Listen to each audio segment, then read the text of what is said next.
Short verse creations. Relax. Listen. Escape.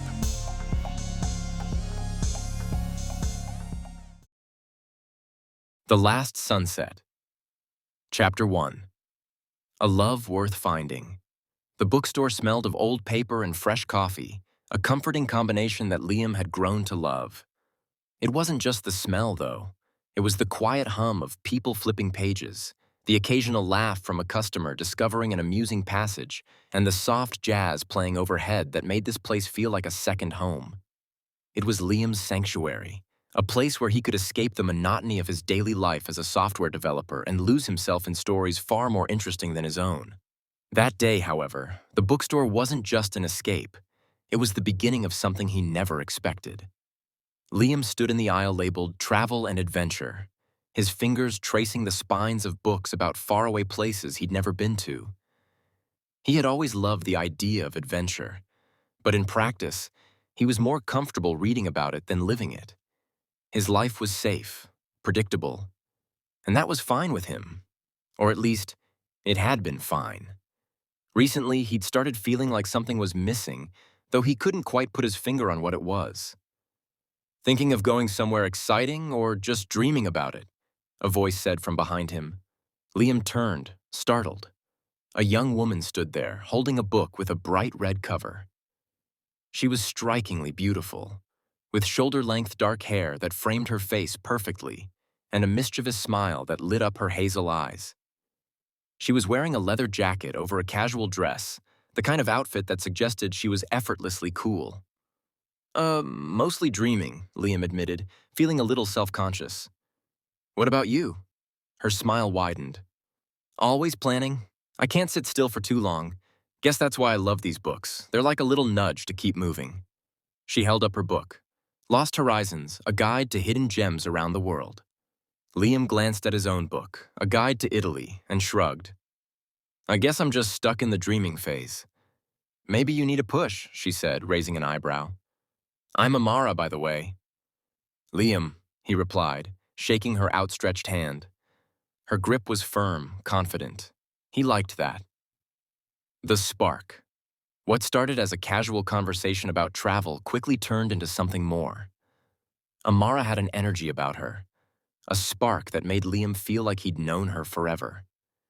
She talked about the places she'd been, backpacking through Thailand, road tripping across Australia, and hiking the mountains of Peru. Liam, in contrast, had spent most of his life in the same city, his idea of adventure limited to the occasional weekend trip to the countryside. You've never been out of the country? Amara asked, her tone incredulous but not unkind. Liam shook his head, feeling a little embarrassed. I've always wanted to, but I guess I've been too busy with work. Work will always be there, Amara said, her voice softening. But the world won't wait for you forever. You've got to go out and grab it. Her words stayed with him long after she left the bookstore, her number scrawled on the back of his receipt. That night, as he lay in bed staring at the ceiling, he couldn't stop thinking about her. She was unlike anyone he'd ever met. Bold, adventurous, and full of life.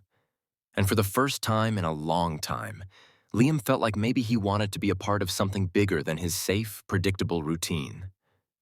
A whirlwind romance. Over the next few weeks, Liam and Amara became inseparable. Their first date was at a small Italian restaurant where they shared stories over plates of pasta and glasses of wine. Amara was full of surprises. She loved old jazz records, had a knack for sketching portraits, and once climbed a volcano on a whim. Liam found himself opening up to her in ways he never had with anyone else, sharing his dreams, fears, and even his insecurities about whether he was living his life to the fullest. You're too hard on yourself, Amara told him one evening as they sat on a park bench watching the sunset. You've got so much potential, Liam. You just need to stop being afraid. Afraid of what? He asked. Of stepping out of your comfort zone, she said, her gaze steady. Of taking risks, of living. Her words hit him like a punch to the gut, not because they were harsh, but because they were true. Liam had spent his whole life playing it safe, always choosing the path of least resistance. But with Amara, he felt like anything was possible. She made him want to be brave, to take chances, to live. The Mexico trip. It was Amara's idea to plan a group vacation to Mexico. "You've never been out of the country," she said, grinning. "We've got to change that." Liam was hesitant at first. A trip like that felt so far outside his comfort zone that he wasn't sure he could do it.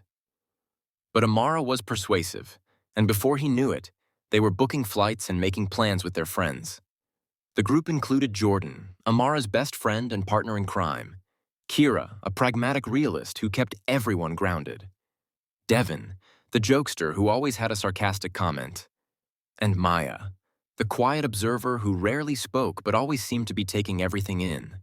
Liam wasn't particularly close to any of them, but he figured it didn't matter. This trip was about Amara, about experiencing something new together. As the departure date approached, Liam couldn't shake a sense of nervous excitement.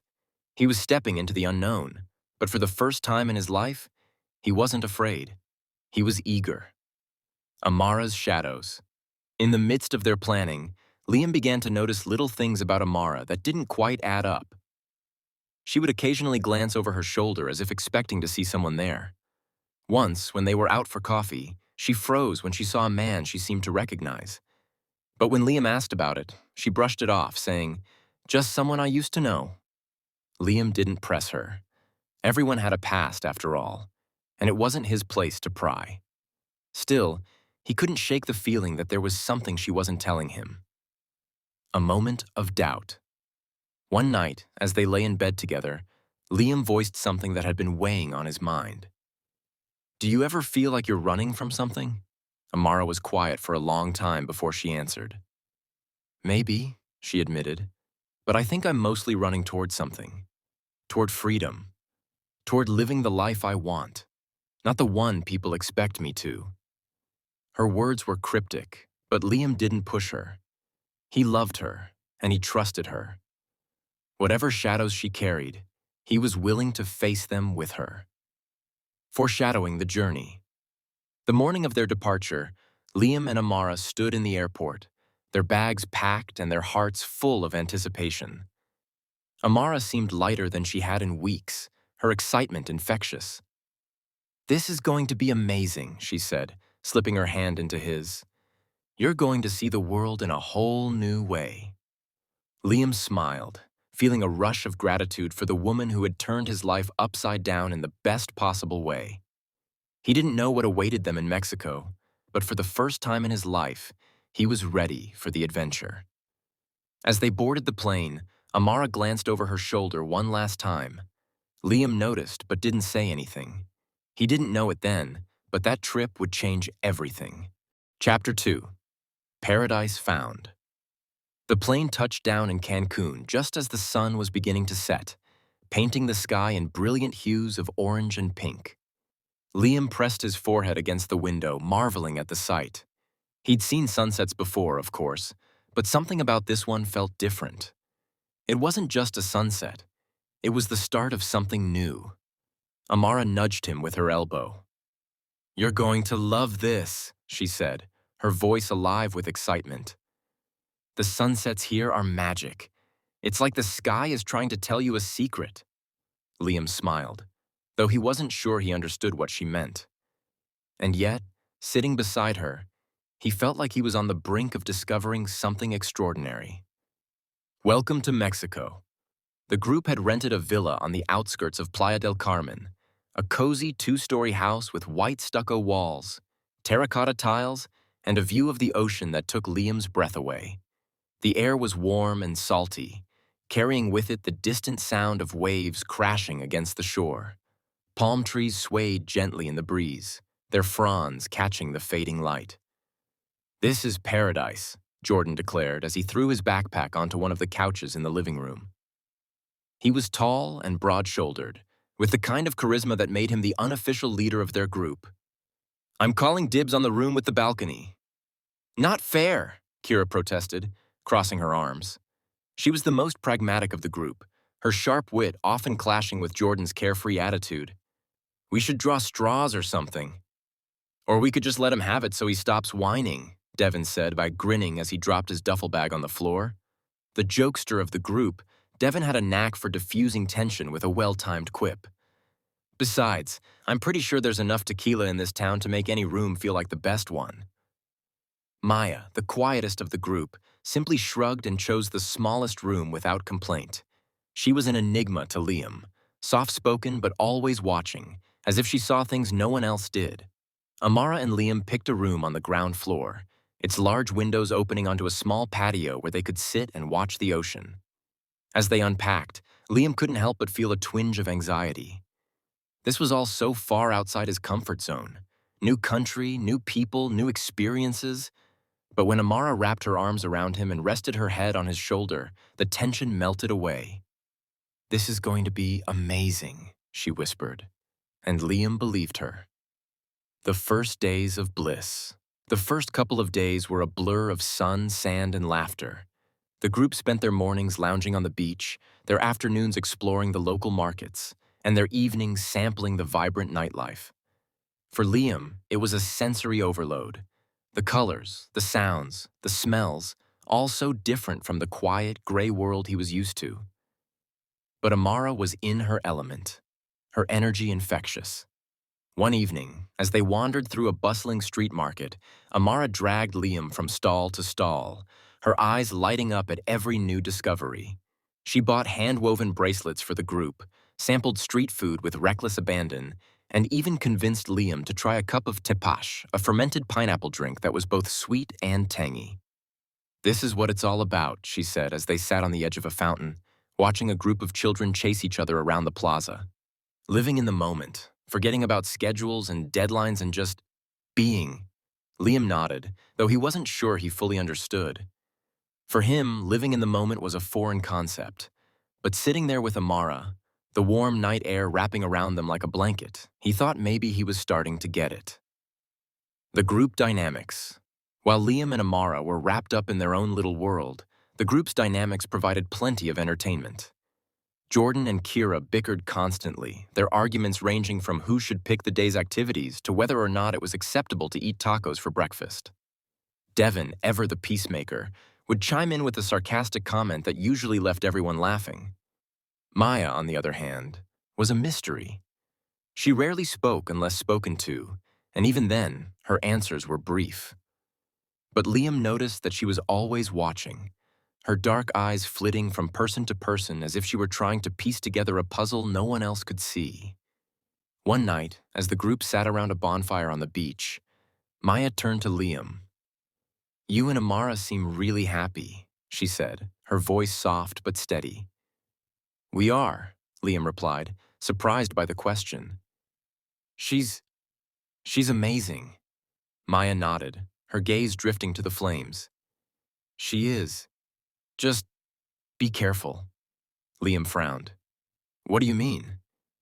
But Maya didn't answer, and the moment passed as quickly as it had come. Hints of darkness. As much as Liam tried to soak in the joy of their trip, he couldn't ignore the small moments that made his stomach twist with unease. Once, while they were walking through town, Amara suddenly stopped and grabbed his arm. He followed her gaze and saw a man leaning against a wall, smoking a cigarette. There was nothing particularly menacing about him, but the way Amara tensed made Liam's heart race. "Do you know him?" he asked. "No," she said quickly, shaking her head. "It's nothing. Let's keep walking." Another time, as they were lying on the beach, Amara's phone buzzed with a message. She glanced at the screen, her face tightening for just a moment before she set the phone aside. Liam didn't ask, but the moment lingered in his mind. Still, Amara's joy was infectious, and Liam did his best to push his doubts aside. He told himself that everyone had their secrets, and whatever shadows Amara carried, they didn't matter. She was here with him, and that was all that counted. The last night of paradise. On their final night in Playa del Carmen, the group decided to go all out.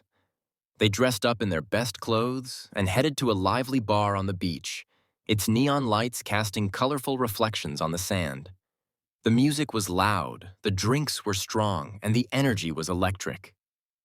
Amara was radiant that night, her laughter ringing out above the music as she twirled on the dance floor. Liam couldn't take his eyes off her. She was the center of the universe, and he was just happy to be in her orbit. "You're staring," she teased when she caught him watching her. What are you thinking about? How lucky I am, he said, meaning every word. Amara smiled, her eyes softening. You're not so bad yourself, you know. They danced until their feet ached, drank until the world spun, and laughed until their stomachs hurt. It was a night Liam would remember forever. A perfect moment frozen in time. But as they walked back to their villa in the early hours of the morning, Amara glanced over her shoulder once again. And though Liam didn't know it yet, that night would be the last time he'd ever see her truly happy. Chapter 3. The night everything changed. The bar was alive with energy, a pulsating heartbeat of music, laughter, and the sharp tang of tequila in the air. The neon lights bathed everything in a kaleidoscope of colors. Blues, greens, and reds that reflected off the bottles lining the shelves behind the bar and shimmered on the wooden planks of the dance floor. Liam had never been anywhere like this before, and he wasn't sure if he loved it or felt overwhelmed by it. But one thing was certain. Amara loved it, and watching her love it made him fall for her even more. She was glowing tonight, a vision in her little black dress with her hair loose and wild around her shoulders. She had spent the entire day teasing Liam, saying she was going to teach him how to have a real night out, and now she was making good on her promise. She grabbed his hand and dragged him to the bar, her laugh ringing out above the music. 2 tequilas, she called to the bartender, who nodded and began pouring. Liam groaned. Are you trying to kill me? No, she said with a sly smile. I'm trying to make you live a little. The bartender slid the shots across the counter and Amara grabbed hers, holding it up. To adventure. To surviving this night, Liam countered, earning a laugh from her. They clinked their glasses together and downed the shots in unison. Liam winced as the tequila burned its way down his throat, but Amara just smiled, her eyes sparkling as she leaned in to kiss him on the cheek. Come on, she said, tugging his arm. Let's dance. A night of laughter and love. The hours seemed to blur together as the group let loose in a way they hadn't since arriving in Mexico. Jordan and Kira were arguing again, this time about the best way to take a shot of tequila, while Devin was attempting to teach Maya some ridiculous dance moves. The music was loud, the energy infectious, and for the first time in a long time, Liam stopped thinking. He stopped worrying about work, about routines, about anything but this moment. Amara was the center of it all. She danced with Liam, with Jordan, even with a group of strangers who had joined their little circle on the floor. She was magnetic, and everyone around her seemed to gravitate toward her light. Liam couldn't stop smiling as he watched her. She was everything he wasn't. Bold, fearless, alive in a way he could only admire. And yet, somehow, she had chosen him. As they returned to the bar for another round of drinks, she leaned into him, her lips brushing against his ear. Are you having fun yet? I'm having the time of my life, he admitted, and he meant it. Good, she said, her smile softening. You deserve this, Liam. You deserve to be happy. The disappearance. It was nearing midnight when Amara excused herself to go to the restroom. Don't get into too much trouble without me, she teased, giving Liam a quick kiss before slipping away into the crowd. He watched her go, her figure disappearing into the mass of people on the dance floor, and then turned back to the group. Where's she off to? Jordan asked, raising an eyebrow. Bathroom, Liam said, taking a sip of his drink. She'll be back in a minute. But a minute turned into 5. And then 10. At first, Liam didn't think much of it. He told himself she probably got distracted. Maybe she ran into someone she knew, or maybe the line for the restroom was long.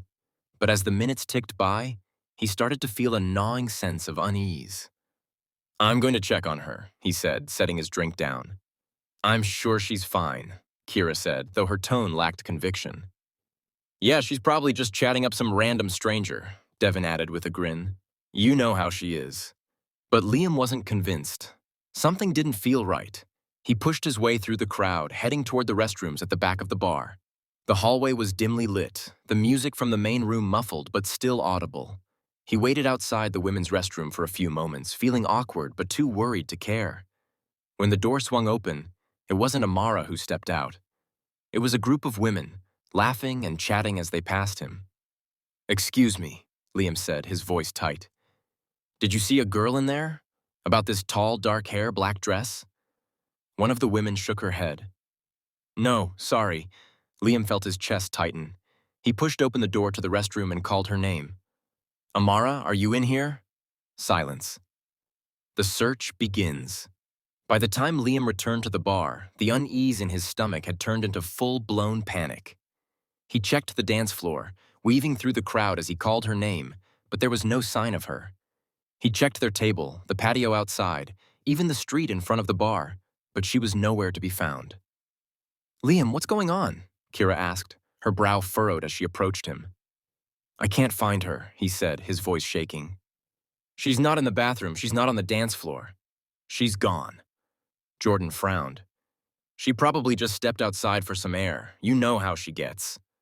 "I already checked outside," Liam said, his frustration mounting. "She's not there." "Maybe she went back to the villa," Devin suggested.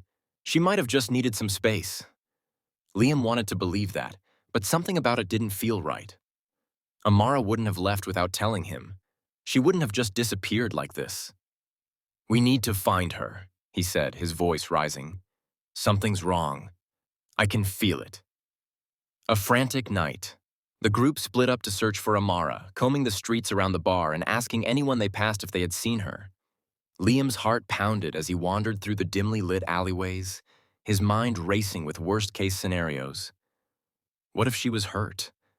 What if someone had taken her? The thought made him sick to his stomach. He called her phone repeatedly, but it went straight to voicemail every time. He sent her texts. "Where are you? Please call me. I'm worried." But there was no response. By the time they regrouped outside the bar an hour later, Liam was on the verge of breaking down. "She's not here," he said, his voice trembling. "She's not anywhere." "What do we do now?" Maya asked, her quiet voice breaking the tense silence. "We call the police," Liam said. "We have to." The police's indifference. The local police station was small and dimly lit, with paint peeling off the walls and a lone fan creaking overhead. The officer behind the desk listened to their story with a look of mild disinterest, nodding occasionally but offering little in the way of reassurance. "She's probably with friends," the officer said in heavily accented English. "Or maybe she went to another bar. It happens all the time." "She wouldn't do that," Liam insisted, his frustration boiling over. "She wouldn't just leave without telling me." The officer shrugged. "You're tourists, yes? Maybe she met someone. Maybe she's upset with you. Give it time. She'll come back." "Time," Liam repeated, his voice rising. "It's been hours. She's missing, and you're not even going to do anything?" "Sir, there's not much we can do right now," the officer said. If she doesn't come back by morning, you can file a report." Liam stared at him in disbelief, his hands clenching into fists at his sides. He wanted to scream, to demand that they do something, but he knew it wouldn't make a difference. The officer didn't care. No one cared. Amara was gone, and Liam was completely powerless to find her. Chapter 4. A Desperate Search. The next morning, the sun rose over Playa del Carmen as if nothing had happened. The streets were already bustling with vendors setting up their stalls, tourists sipping coffee at open-air cafes, and buses rumbling by, kicking up plumes of dust. The world moved on, oblivious to the storm raging inside Liam. He hadn't slept. None of them had. After leaving the police station empty-handed, the group had returned to the villa where Liam had spent the rest of the night pacing, calling Amara's phone and staring at the door, hoping she would walk through it. But she didn't.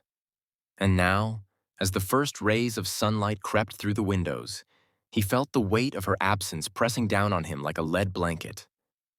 "We have to do something," Liam said, his voice rough from lack of sleep. He was sitting at the kitchen table, his hands wrapped around a cup of coffee he hadn't touched. "We can't just sit here." "We'll find her," Jordan said, though his tone lacked conviction. He was leaning against the counter, his arms crossed tightly over his chest. "We'll go back to the police, file the report, check the bars again. Whatever it takes." "We did all that last night," Kira said, her voice sharp with exhaustion. "And what did it get us? Nothing. The cops don't care, and neither does anyone else. Well, we can't just give up, Liam snapped, slamming his hand on the table. The sound echoed through the room, startling everyone. He closed his eyes, taking a shaky breath. I'm sorry, I can't lose her. Devon, who had been unusually quiet all morning, spoke up from his spot on the couch. We're not giving up, man. We're just regrouping, figuring out our next move. Liam nodded, though his chest still felt tight. He didn't have time to regroup. Every second that passed felt like a lifetime, and every lifetime without Amara was unbearable. The flyers. By mid-morning, the group had split into pairs and hit the streets, armed with stacks of missing person flyers they had printed at an internet cafe. The flyers were simple. Just a picture of Amara smiling, her dark hair framing her face, along with her name, a description of what she was wearing the night she disappeared, and Liam's phone number. It wasn't much, but it was all they had. Liam and Kira started at the market, weaving through the stalls and handing out flyers to anyone who would take one. Liam's voice was hoarse from repeating the same plea over and over again. Have you seen this woman? She went missing 2 nights ago. Please, if you know anything, call me. Most people shook their heads and mumbled apologies. A few took the flyer and promised to keep an eye out, but Liam could see the pity in their eyes, the way they looked at him like he was a lost cause. She's not here, Kira said after an hour of fruitless searching. We're wasting our time. We're not wasting our time, Liam said through gritted teeth. His hands were trembling, the flyers crumpling in his grip. We just need to keep looking. Kira sighed but didn't argue. She could see the desperation in his eyes, and as much as she wanted to tell him to face reality, she didn't have the heart to say it. Not yet. The clue. It was late afternoon when Liam finally got his first glimmer of hope. He was standing outside a small cafe, handing out flyers to passers-by, when an older woman paused to look at the picture. She frowned, her brow furrowing as she studied Amara's face. I think I saw her, the woman said in Spanish, her voice hesitant. Liam's heart skipped a beat. You saw her? Where? The woman gestured down the street. 2 nights ago, near the bar. She was with 2 men. 2 men? Liam repeated, his stomach twisting. What did they look like? Were they locals? Tourists? The woman shook her head. Locals, I think. They were, how do you say, rough-looking. Like trouble. Liam's throat tightened. Did they hurt her? Did she look scared? The woman hesitated, then nodded slowly. She didn't look happy. I thought maybe they were arguing, but I didn't want to get involved. Why didn't you say something? Liam demanded, his voice rising. Why didn't you call the police? I'm sorry, the woman said, taking a step back. I didn't know. Liam ran a hand through his hair, frustration bubbling to the surface. He knew it wasn't her fault, but he couldn't stop the anger from spilling out. If you see her again, please call me, he said, thrusting a flyer into her hand. Please. The woman nodded, her expression apologetic, and walked away. Liam stood there for a moment, his mind racing. 2 men, rough-looking, locals. It wasn't much, but it was something. And it was enough to reignite the fire in his chest. The group fractures. Back at the villa, Liam relayed the woman's story to the rest of the group. She said Amara was with 2 men near the bar, he explained, his voice trembling with urgency. She said they looked like trouble. That's not exactly a lead, Kira said, crossing her arms. It's hearsay. For all we know, she could have been mistaken. It's more than we had before, Liam shot back. We need to find out who those men were. And how do you plan to do that? Jordan asked, his tone skeptical. Go door to door asking every local if they know 2 rough-looking guys? We don't even have a description. Liam glared at him. If that's what it takes, then yeah, I'll do whatever it takes. Liam, Maya said softly, her voice cutting through the tension. We all want to find her, but we're running out of time. Our flight leaves in 2 days. I'm not leaving, Liam said firmly. Not without her.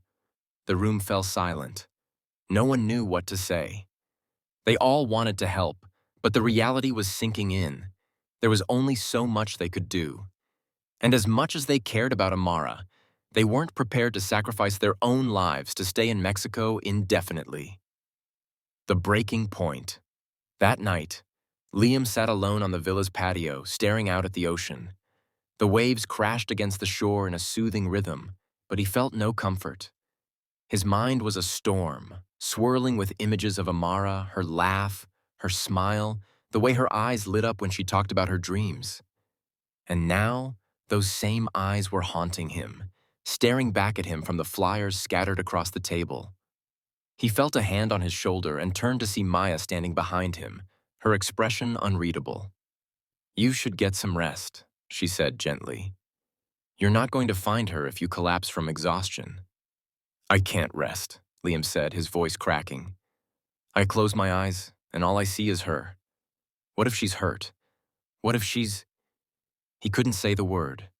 Maya sat down beside him, her gaze fixed on the horizon. "I don't know what happened to her," she said softly. "But I do know one thing.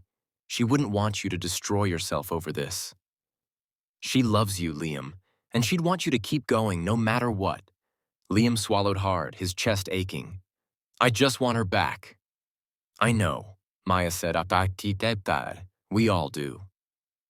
Foreshadowing the darkness. As the night wore on, Liam found himself wandering the streets of Playa del Carmen alone.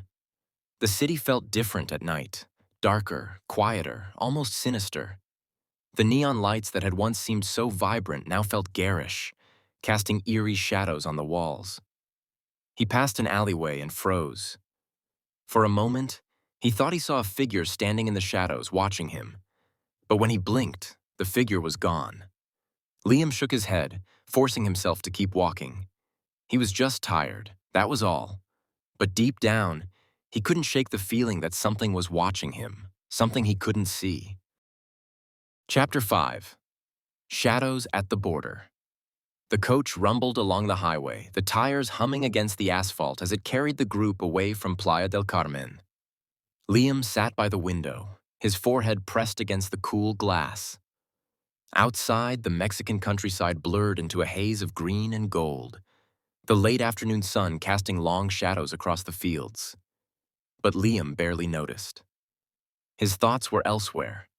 It had been 3 days since Amara disappeared. 3 days of searching, pleading, and hoping, all for nothing. The police hadn't turned up any leads. The locals had been sympathetic but ultimately unhelpful. Even his friends, who had started out determined to find her, had begun to lose hope. And now, they were leaving. Liam couldn't believe it. How could they leave? How could they give up on her so easily? He wanted to scream, to fight, to demand that the world stop moving until she was found. But he didn't. He couldn't. He was too tired, too broken, too consumed by a grief he didn't know how to process. The rest of the group was quiet, the weight of the past few days hanging over them like a cloud. Jordan was slumped in his seat, his headphones on as he stared blankly at the seat in front of him. Kira was scrolling through her phone, though her expression suggested she wasn't really seeing the screen. Devin and Maya sat at the back of the bus, speaking in low voices that Liam couldn't hear. Liam closed his eyes and took a deep breath, willing himself not to cry.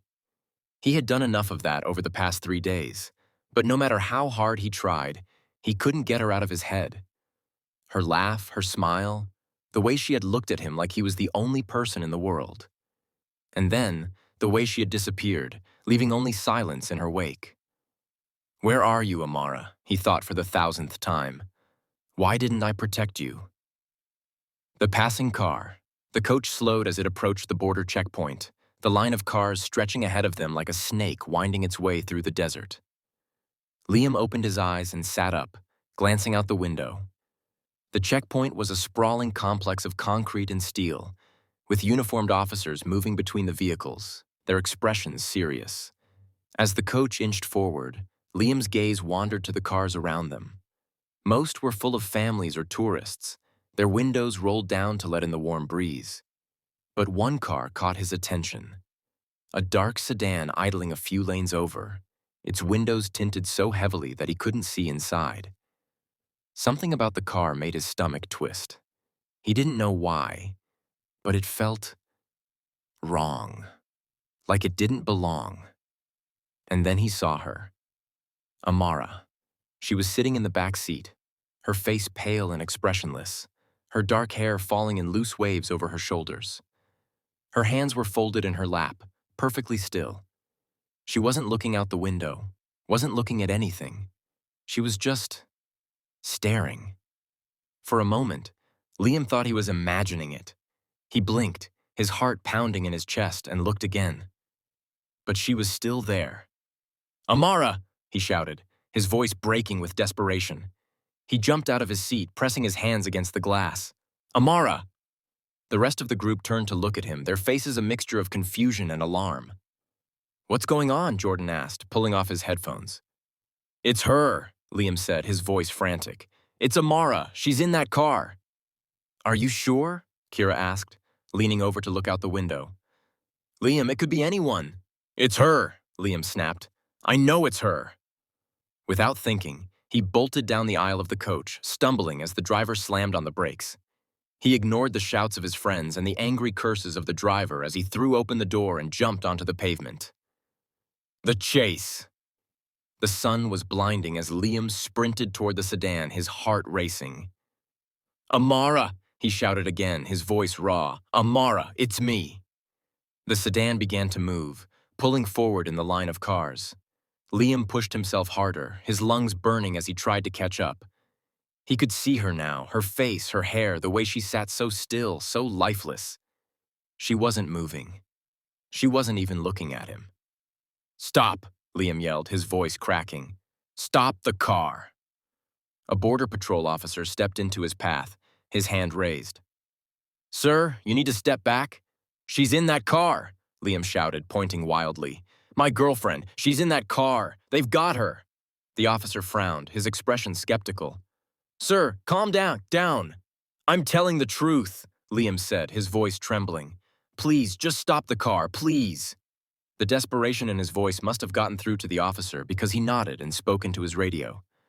Moments later, 2 other officers stepped into the path of the sedan, motioning for it to stop.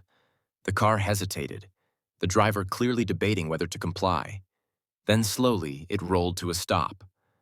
Liam stumbled to a halt, his chest heaving as he watched the officers approach the car. His friends had caught up to him by now, their faces pale with worry. "Liam, are you sure it's her?" Kira asked, her voice barely above a whisper. "It's her," Liam said, his eyes never leaving the car. "I know it's her." The discovery. The officers ordered the driver out of the car, their hands resting on the holsters of their guns. The driver, a middle-aged man with a hardened face and shifty eyes, stepped out slowly, his hands raised. He said something in rapid Spanish, but Liam couldn't understand him. All he could focus on was the back seat. "Open the door," one of the officers said, his voice firm. The driver hesitated, then complied, pulling the handle with a reluctant sigh.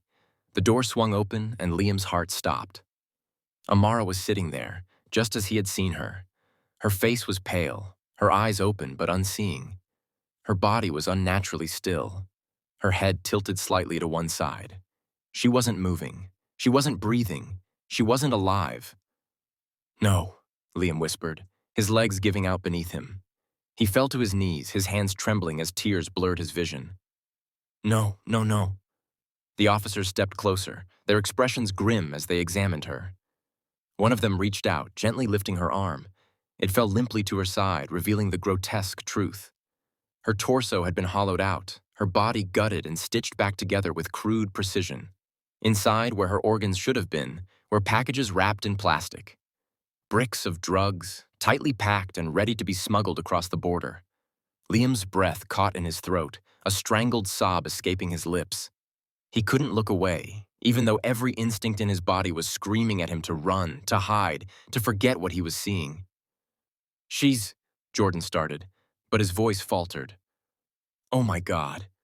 The world seemed to tilt, the sounds around Liam fading into a dull roar. He couldn't think, couldn't breathe. All he could do was stare at the woman he loved, the woman who had been so full of life, reduced to this. The fallout. The officers quickly took the driver into custody, their voices sharp as they called for backup. The sedan was impounded, and Amara's body was carefully removed, her lifeless form covered with a sheet. Liam watched in silence, his mind numb. His friends tried to comfort him, but their words felt hollow, meaningless. Nothing they said could bring her back. Nothing could undo what had been done.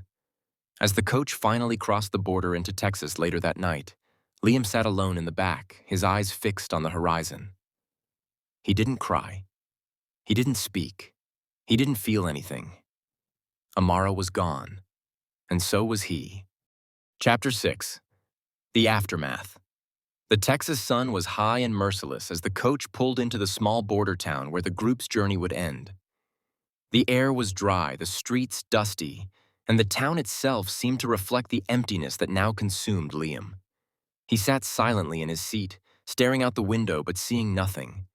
His mind was a blank void, a defense mechanism against the horror he had witnessed just hours ago. Amara was gone. The words echoed in his head over and over again, but they still didn't seem real. She was gone, not just dead but desecrated, reduced to a tool in some monstrous smuggling operation. It was a truth too cruel, too grotesque to comprehend. And yet, it was the only truth he had left. A fractured group. The group disembarked from the coach in silence, the weight of what had happened hanging over them like a storm cloud. They had planned to part ways here, to head back to their respective homes and try to move on with their lives. But no one seemed ready to say goodbye. Jordan broke the silence first, his voice low and strained. "I'm staying at a motel tonight. I just need some time to think." Kira nodded, her arms crossed tightly over her chest. "Yeah, me too." Devin, who had spent the entire ride in uncharacteristic silence, looked at Liam. "What about you, man? Are you okay?" Liam didn't answer. He couldn't. Words felt meaningless, like trying to describe the color of a shadow or the shape of a scream. He simply shook his head and turned away, walking toward the nearest bench and sitting down heavily. He felt their eyes on him, felt their concern, but he couldn't bring himself to care. Nothing mattered anymore. Maya approached him cautiously, her footsteps soft on the pavement. She sat down beside him, her hands folded in her lap. For a long moment, she didn't say anything, and then, in a voice barely above a whisper, she said, "It wasn't your fault." Liam flinched at the words, his jaw tightening. "Yes, it was," he said bitterly. "I should have protected her. I should have done something." "You couldn't have known," Maya said gently. "None of us could have." "But I should have," Liam snapped, his voice cracking. He turned to face her, his eyes red and raw. "I was supposed to keep her safe. I promised her." Maya didn't respond. She just sat there, her quiet presence a small comfort in the vast emptiness that surrounded him. The descent. Liam didn't leave the motel room for 2 days. The others had gone by then, leaving only vague promises to stay in touch. He didn't blame them. What had happened in Mexico was the kind of thing people wanted to forget, to bury deep down where it couldn't hurt them anymore. But Liam couldn't forget. He didn't have that luxury. The room was small and unremarkable, with beige walls and a single window that overlooked the parking lot. Liam spent most of his time sitting on the edge of the bed, staring at the floor. He didn't eat. He barely slept. Every time he closed his eyes, he saw her. Amara sitting in that car, her lifeless eyes staring into nothingness. When he wasn't haunted by her face, he was tormented by questions. Who were the men who had taken her? How had they found her? And why her? The answers didn't matter, he supposed. Nothing would bring her back. But the questions wouldn't leave him alone. Uncovering the past. On the 3rd day, Liam forced himself to leave the motel.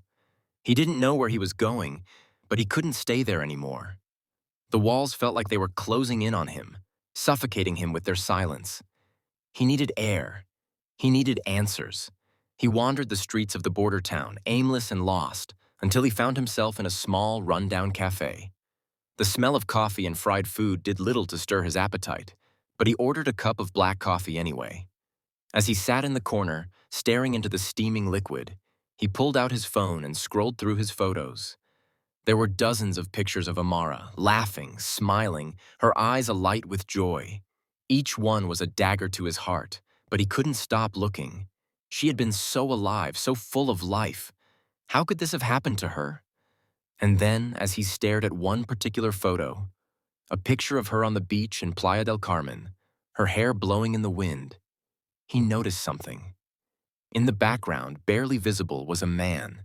He was standing near the water, his face turned toward the camera. Liam hadn't noticed him before, but now he couldn't look away. The man was watching them. The shadowy truth. Liam spent the next few hours scouring his photos, looking for any sign of the man. And he found him. Again and again, in the background of their pictures, always watching. At the market, on the beach, even outside the bar on the night Amara disappeared. His hands trembled as he pieced it together. They had been followed, watched, targeted. But why? What had Amara done to draw their attention? Desperate for answers, Liam logged into her email and social media accounts. He felt guilty for invading her privacy, but he told himself it didn't matter now. She was gone, and he needed the truth. What he found only deepened the mystery. Buried in her email inbox were messages from someone with no name, just a string of numbers for an email address. The messages were brief and cryptic, but they all carried the same underlying tone of urgency. You can't run forever. We know where you are. Pay what you owe or there will be consequences. Liam's stomach turned as he read the messages. Amara had never mentioned anything like this. She had never told him she was in trouble, that someone was after her. But the proof was right there, staring him in the face. The funeral. A week later, Liam stood in a small cemetery in his hometown, staring down at Amara's grave. The headstone was simple, engraved with her name and the dates of her birth and death. There was no mention of how she had died, no hint of the horror she had endured. Just her name, forever etched in stone. The funeral had been small, attended mostly by her family and a few close friends. Liam had stood in the back, unable to meet anyone's eyes. He felt like an intruder, like he didn't belong there. He hadn't been able to save her. He hadn't been able to protect her. What right did he have to mourn her?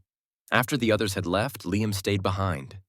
He knelt beside the grave, his fingers tracing the letters of her name. "I'm so sorry," he whispered, his voice breaking. "I'm so sorry." He reached into his pocket and pulled out a photo, a picture of the two of them on the beach in Mexico, smiling and carefree.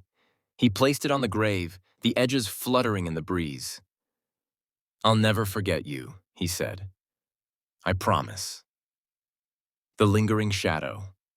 As Liam walked away from the cemetery, he couldn't shake the feeling that he was being watched.